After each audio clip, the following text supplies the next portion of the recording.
porque um único toque podia custar a vida de um homem.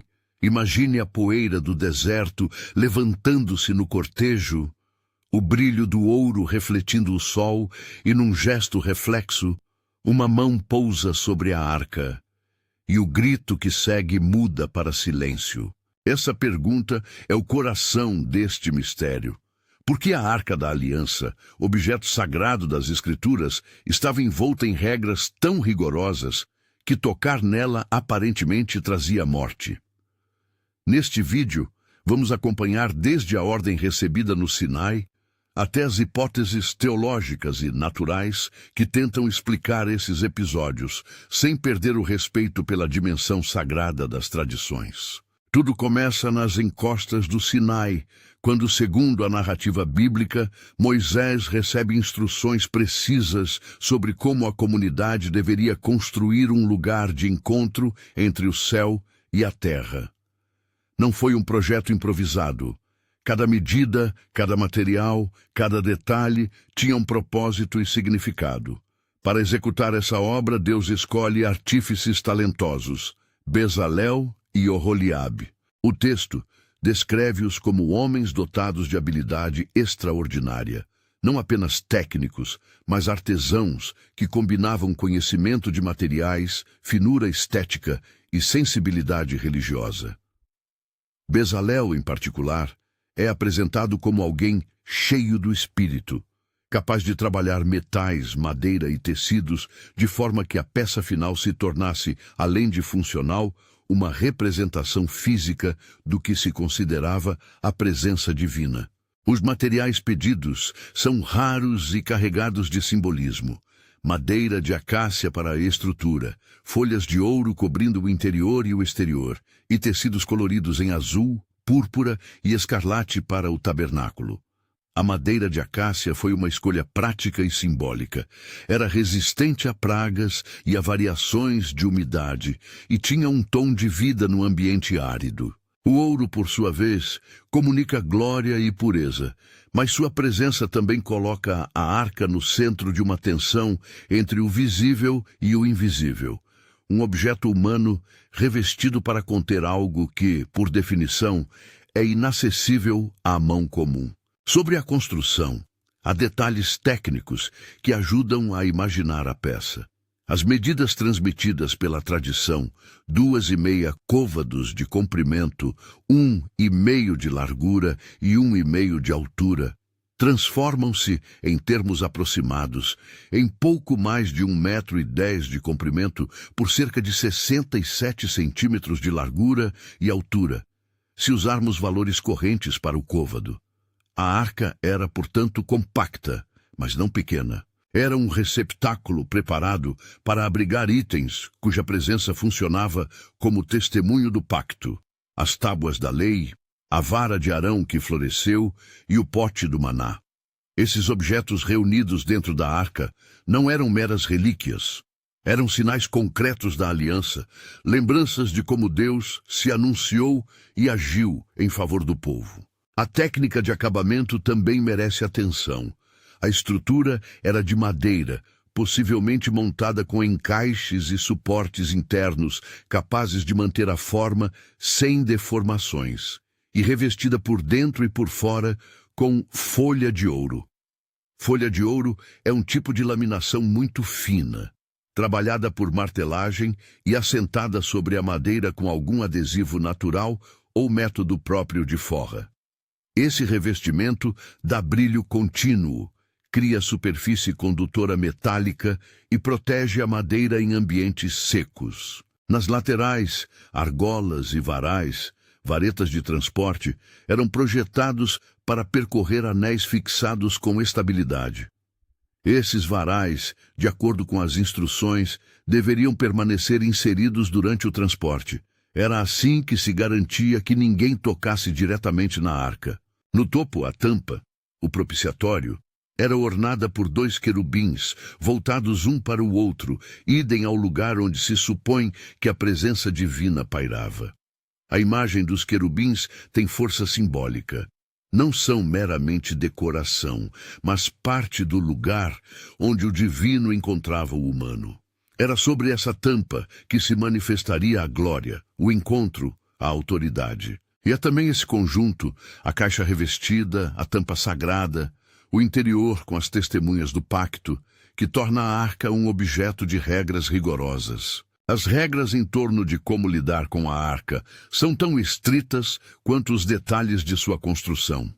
Somente os descendentes de Levi, especificamente a família de Coate, os coateus, tinham permissão para transportar a arca. Mesmo entre os levitas havia distinções. Certa função exigia proximidade e serviço, outra exigia distanciamento e obediência estrita. Na prática, a arca nunca deveria ser erguida com as mãos nuas. As varas deveriam permanecer nas argolas, e a tampa deveria estar coberta quando a arca era movida. Em situações extraordinárias, o sumo sacerdote era o único autorizado a entrar no Santo dos Santos, e apenas em dias específicos e seguindo ritos definidos, uma vez por ano, no dia da expiação, quando sangue e incenso eram usados em procedimentos que, na tradição, protegiam quem ali entrasse. Essas regras não parecem meros protocolos costumeiros. Elas moldavam uma relação entre o sagrado e o profano, entre a presença e a proximidade. Ao mesmo tempo em que a arca era carregada de simbolismo, sinal do pacto e presença, era também um objeto cujas fronteiras delimitavam quem podia aproximar-se e sob quais condições. A narrativa bíblica registra episódios que mostram o custo de romper essas fronteiras. Um dos mais conhecidos envolve um homem chamado Uzá, ou Uzá, que tocou a arca numa tentativa de impedir que ela caísse durante o transporte e, segundo o relato, caiu morto no ato.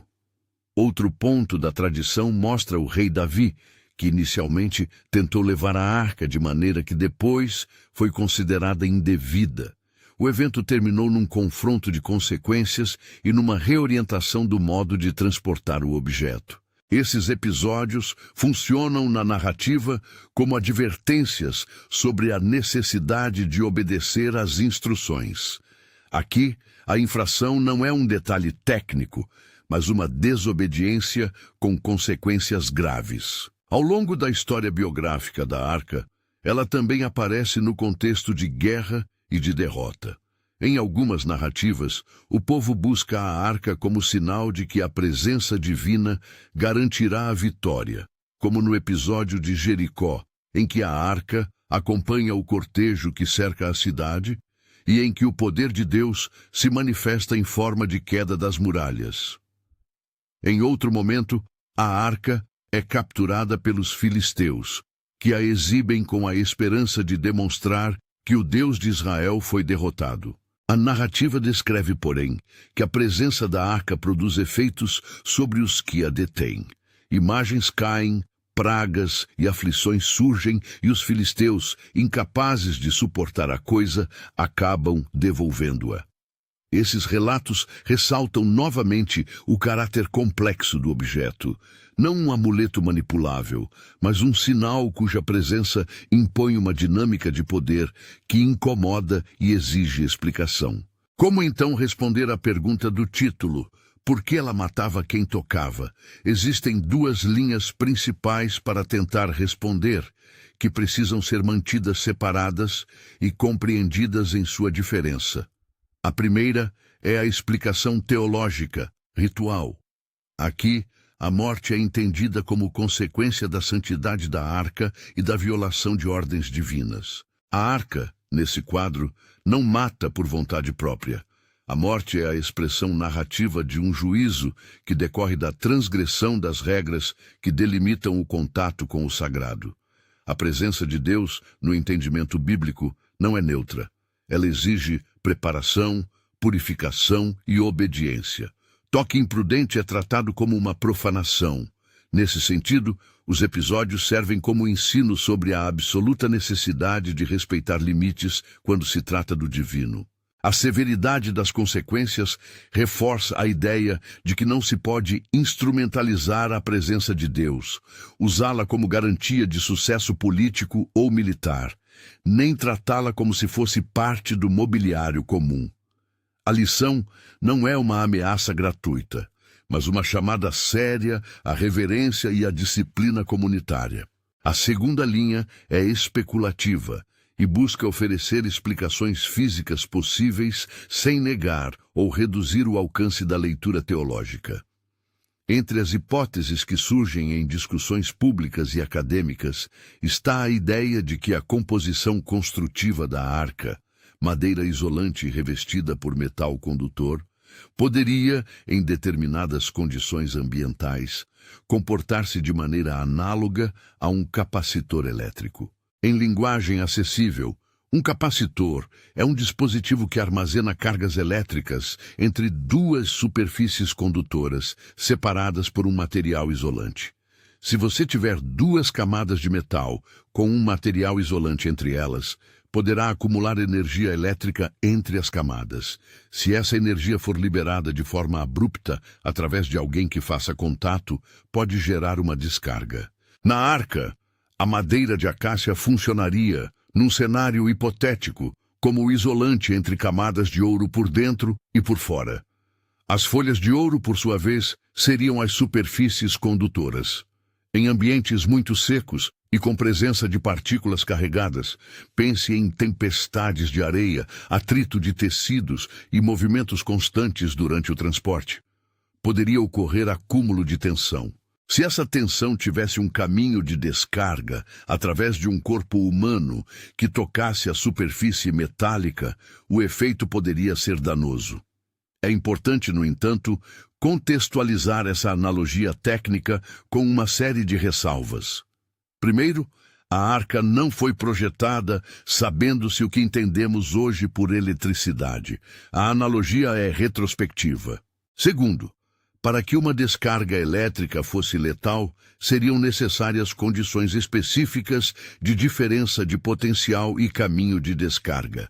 A presença de uma fina camada de ouro não garante isolamento perfeito ou capacidade equivalente a um capacitor desenhado com propósitos elétricos. Terceiro, a umidade da madeira, o estado das ligações metálicas, a continuidade do revestimento de ouro, o contato das varas e a presença de tecido de proteção mudam profundamente qualquer comportamento elétrico. Quarto, não existe, até onde a documentação histórica ou arqueológica permite afirmar, evidência direta de que as mortes relatadas sejam atribuíveis a fenômenos elétricos. A hipótese é uma possibilidade técnica interessante, mas permanece especulativa e não substitui a leitura teológica que as próprias tradições oferecem. Em termos simples, é uma conjectura que dialoga com o testemunho narrativo sem anulá-lo ou prová-lo. Ao discutir hipóteses, é também útil lembrar que algumas interpretações modernas procuram complementar, não suplantar, as explicações religiosas. Uma proposta de caráter físico pode ser lida como um cenário onde leis naturais e significados religiosos se encontram. Se algo de fato ocorreu fisicamente, a comunidade de fé teria interpretado e narrado o acontecido com categorias teológicas. A narrativa bíblica funciona num nível de linguagem e propósito que vai além de um relatório técnico. Ela visava ensinar, delimitar práticas e formar identidade. Assim, a leitura teológica conserva seu lugar. A trajetória da arca em tempos históricos posteriores mantém o aroma do mistério.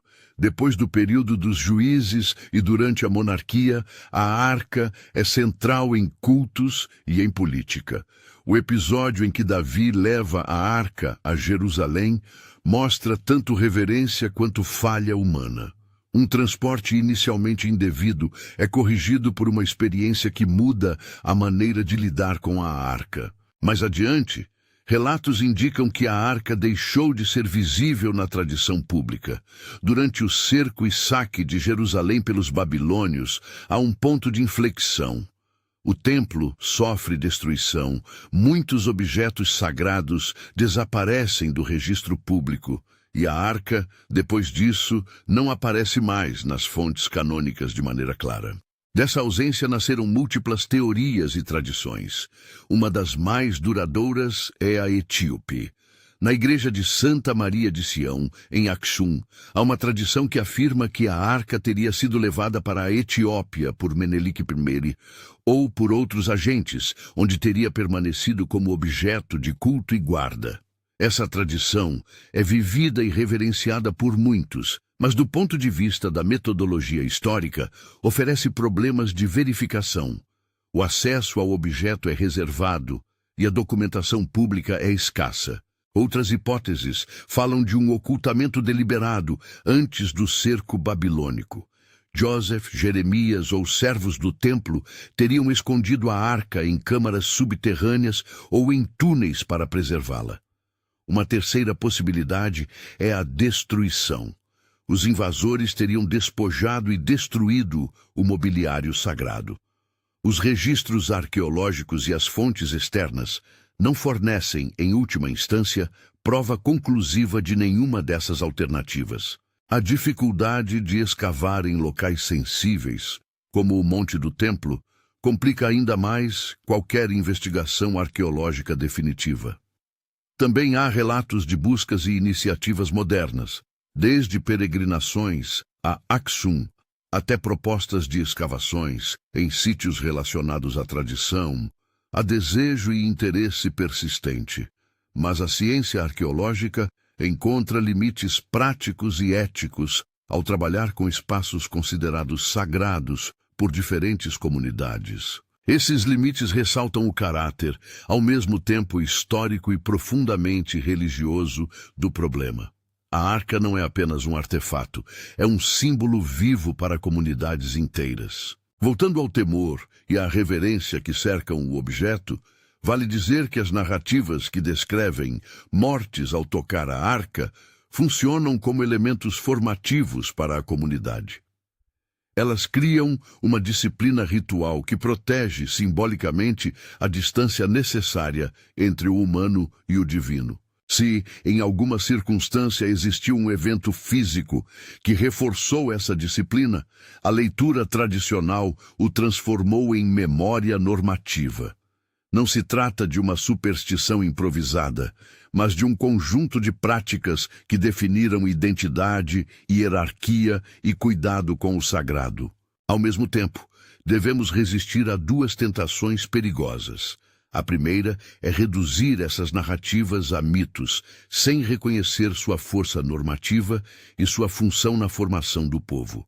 A segunda é transformar a arca em objeto místico, capaz de ser usado como arma oculta, cujo poder pode ser manipulado a gosto. Ambas as abordagens fazem pouco jus à complexidade do material. A arca é, nas Escrituras, sinal de algo maior, de uma presença que exige resposta moral e ritual, e de uma história que liga experiência, memória e obediência. Para resumir, por que a arca matava quem a tocava? A resposta mais fiel ao texto e à tradição é dupla. Em primeiro lugar, do ponto de vista teológico e narrativo, tocar a arca sem a devida preparação e sem observância das regras traçava uma profanação e era interpretado como juízo, uma consequência séria da violação do que havia sido ordenado. Em segundo lugar, do ponto de vista especulativo, há possibilidades físicas que podem, em cenários específicos, fornecer uma explicação complementar, como a analogia com um sistema de condutores e isolantes capazes de acumular e liberar carga elétrica. Mas essa segunda linha permanece hipótese e não substitui o sentido primordial da narrativa. A arca representa um encontro cuja santidade não é negociável. O mistério permanece em parte porque faltam provas conclusivas e porque a própria natureza da arca, enquanto objeto de fé, impede que a curiosidade científica ou arqueológica corra livre sem tomar em conta questões de respeito e de sensibilidade cultural. O que sabemos com segurança é que a arca foi construída com esmero, guardava objetos centrais da memória da aliança, tinha regras precisas de transporte e serviço e marcou a consciência coletiva do povo que a possuía. O que resta em aberto e fascinante é o modo exato como os episódios de morte surgiram e o que, materialmente, poderia ter acontecido em cada caso. Se essa investigação sobre os mistérios da Arca despertou sua curiosidade, inscreva-se e curta. Há muito mais a explorar sobre o contexto histórico e arqueológico que cerca esses objetos e histórias. Antes de encerrar, um par de observações finais que ajudam a manter equilíbrio entre fé e investigação. Primeiro, reconhecer o papel formativo da narrativa bíblica é essencial. Mesmo quando buscamos explicações naturais, devemos dar ouvidos ao modo como os textos tratam o sagrado. Segundo, toda hipótese técnica tem limites. Comparar a arca a um capacitor ajuda a imaginar possibilidades, mas não oferece uma prova. Finalmente, o desaparecimento da arca nos lembra que algumas perguntas permanecem abertas intencionalmente na história religiosa. Talvez para que cada geração reencene o diálogo sobre presença, obediência e mistério. A Arca da Aliança continua, portanto, tanto como objeto histórico quanto como estímulo espiritual. Ela nos desafia a considerar até que ponto o humano pode tocar o divino sem alterar a própria natureza do encontro. Onde ela está hoje? Ninguém pode dizer com certeza. Foi escondida, levada para a Etiópia ou destruída. Cada hipótese tem defensores e lacunas. O ponto verdadeiro, no entanto, é outro. A arca nos obriga a olhar para o modo como tratamos o que consideramos sagrado, com medo, com reverência, com curiosidade cientificamente honesta ou com um misto de tudo isso. Se você quiser continuar essa trilha, no próximo vídeo vamos mergulhar na história do Templo de Salomão, como ele foi planejado, que objetos incluía e que significado tinha para a identidade nacional de Israel. Inscreva-se para não perder e ative as notificações para acompanhar essa e outras investigações, onde fé, história e arqueologia se encontram. Obrigado por assistir.